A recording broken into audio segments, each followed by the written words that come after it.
camera turns on by itself. Peace and blessings, peace and blessings.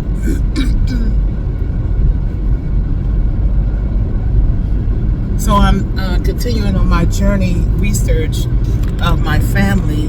Where did they come from? And I'm going to show the document alongside while I'm talking. So during the summer, I was introduced to a branch of my family beyond my grandfather, of my own knowledge. Fast forward, Falls Church, Virginia is where my father primarily grew up at. But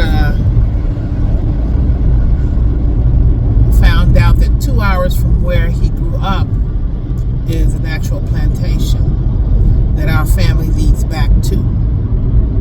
So I'm searching there and hoping to go beyond. I did get my DNA, 35% Nigerian, 14% European, and the rest are African locations. So there's a lot of data that's out there. There's one particular document, which is a dissertation done by a historian with Duke University. He released it in 1993. He had been researching it, I guess, 15 years before, and it took him 6 years to complete, from what I've learned so far. And I'm starting to read it. As I said, I have it alongside at least the table of contents. And I'll stop right here and actually name out the table of contents. Okay, so I'm going to tell y'all what's in the table of contents. Acknowledgements. Introduction to Have My Children About Me.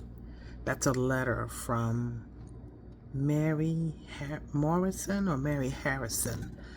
an enslaved woman who was impregnated by Robert Carter II.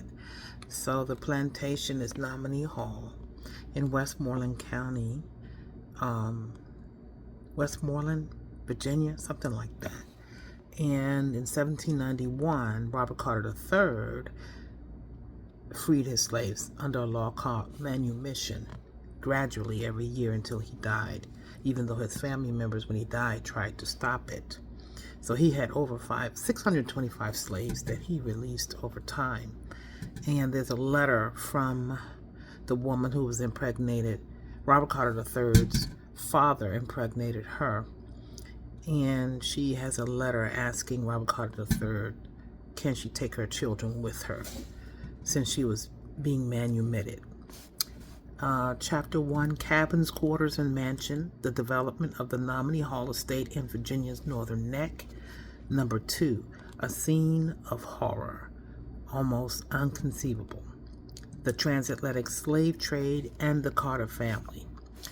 Chapter 3, Remembering Grandfather's Uncle, Kinship and Friendship Ties Among African Americans at Carrollton and Nominee Hall. Chapter 4, Black Hands Shaping the Master's World, Division of Labor on the Nominee Hall Plantations. Chapter 5, Bitter Complaints, Negotiating in an Unequal World. Chapter 6, An Opportunity for Freedom, the Nominee Hall Community During the American Revolution. Chapter 7, Coming Side by Side, the Impact of Evangelical Religion. Chapter 8, Reluctant Pilgrims, Removals and Separations in the 1780s. Chapter 9, Letting Down the Bar, the Emancipation Plan. Chapter 10, entitled To Justice, the Legacy of the Emancipation.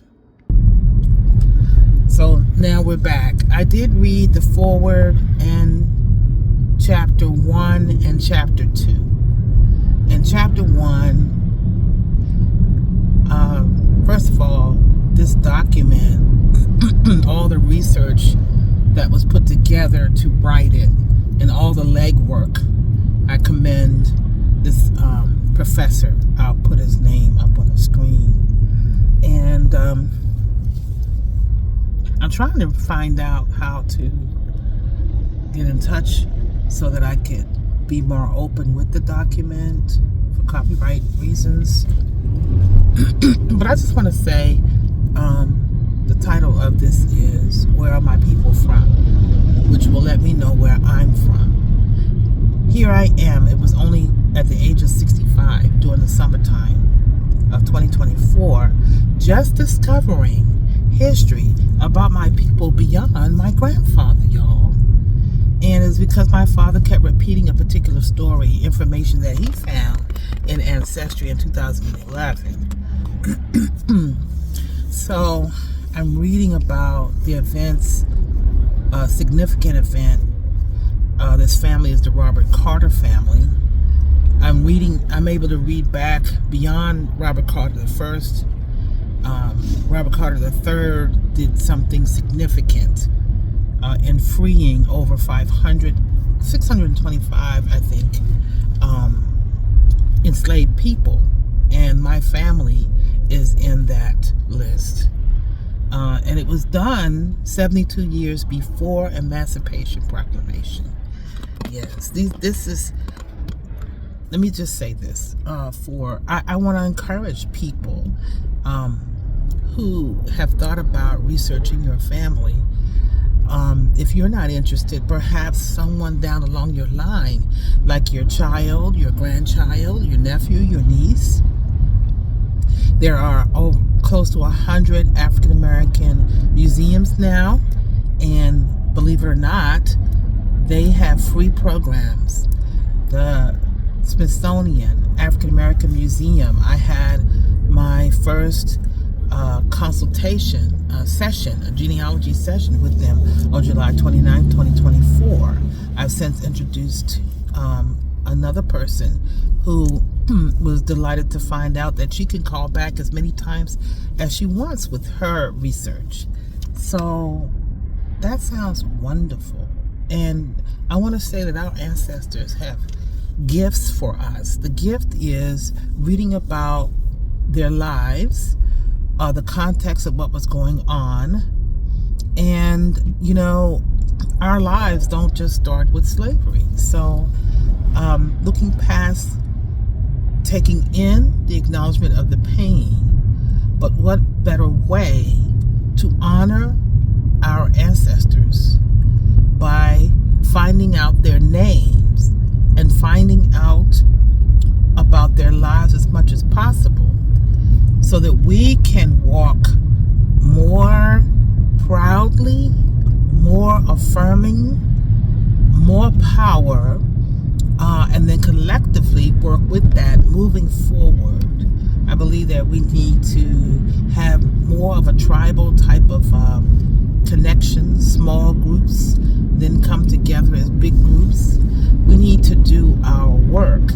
We need to look back and see how when families were together and then they're pulled apart. We need to understand, like, when a child you raise and then you may not see that child again.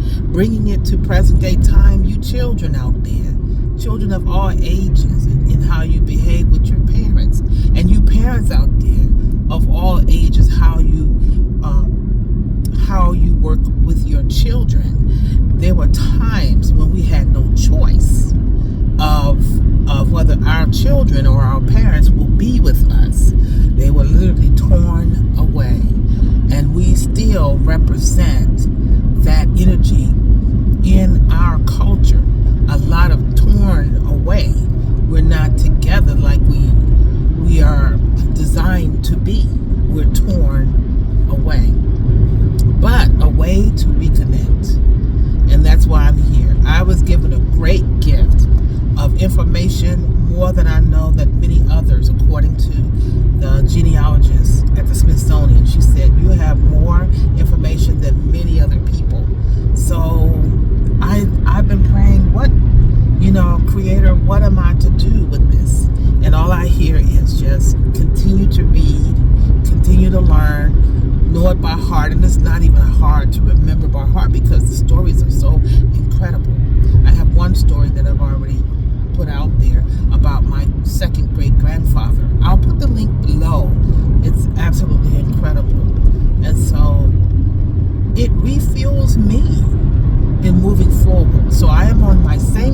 particular journey, and I'll put up here what Sankofa means. So if I can help you with your Sankofa journey, feel free to join my Facebook group.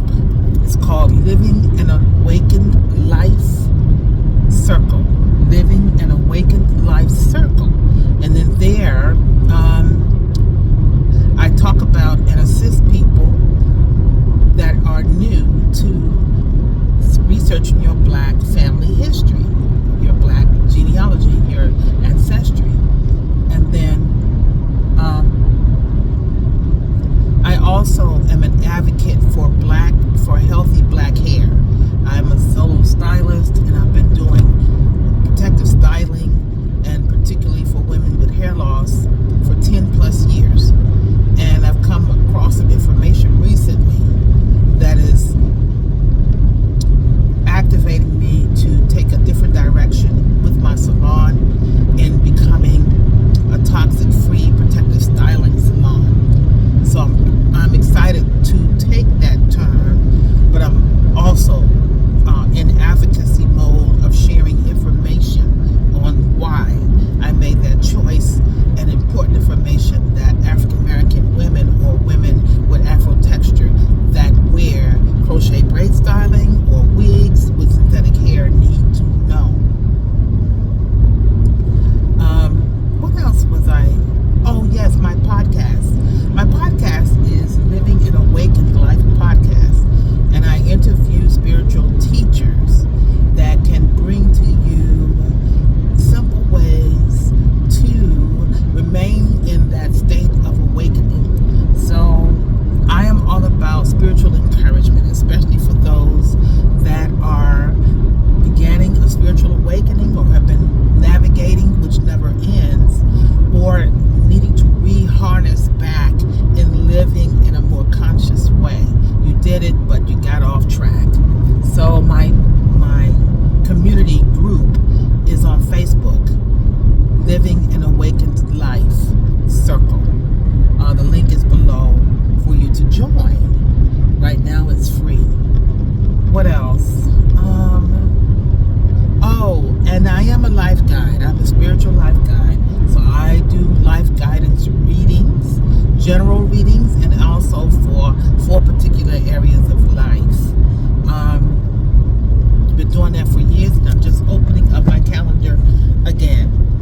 So peace and blessings. I do have a special till December 15th, 50% off. There are 2 types of life guidance sessions, and pick your choice. It is actually a video